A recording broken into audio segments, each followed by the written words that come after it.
But their race has grown so contentious roughly a month before Republican voters pick their nominee that Ward, who's challenging McSally from the right, is making the case that it would be disingenuous for her to support McSally should the sitting Congresswoman win the nomination. Arizona is one of the few states where Democrats believe they are in a position to flip a Senate seat this fall.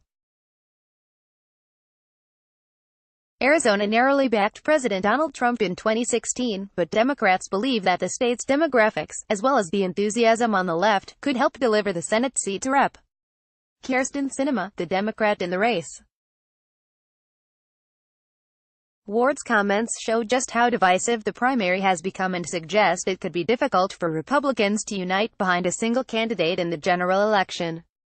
Ward told CNN in an interview on Wednesday that McSally isn't a conservative, and when asked directly if she would support McSally's candidacy, Ward dodged but said, "I want a conservative in that seat. It would seem pretty disingenuous of me to be campaigning in a primary, stating that I am the one who has the principles, who shares the values of faith, family and freedom with the people of Arizona, and then to hypocritically go in and say that my opponent is the be-all, and all, and because she has an R behind her name we should get behind her," Ward said.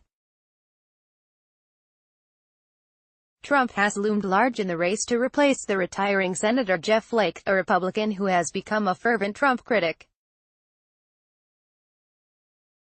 All three Republicans, Ward, McSally and controversial former Maricopa County Sheriff Joe Arpaio, are running toward Trump, pledging to stand with the president if they are elected.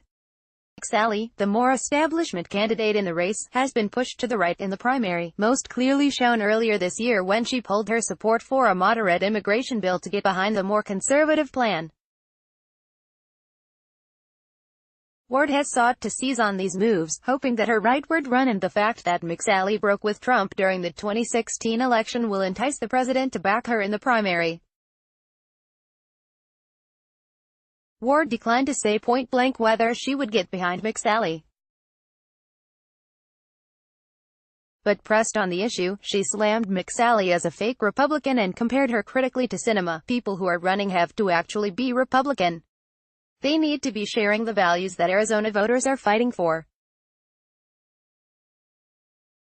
They can't be a clone of Jeff Flake and John McCain, who have disanointed our state and our country for far too long, and Martha is cut from the same cloth, Ward said. A spokesperson for McSally's campaign did not respond to a request for comment. Ward's hostility towards McSally is not new, but her campaign is turning up the heat on the Congresswoman. The race among McSally, Ward and Arpaio has remained fairly close. An NBC News, Marist poll found in June that McSally, at 30%, held a statistically irrelevant 2 percentage point lead over Ward, at 28%, among Republicans. Arpaio stood at 21% in the poll, with the same number undecided. Ward told CNN she is not worried that Arpaio, who's also challenging McSally from the right, is leeching support from her campaign. "Joe takes votes from Martha and from me," she said. "What is clear on its face is that conservatives are coalescing behind me.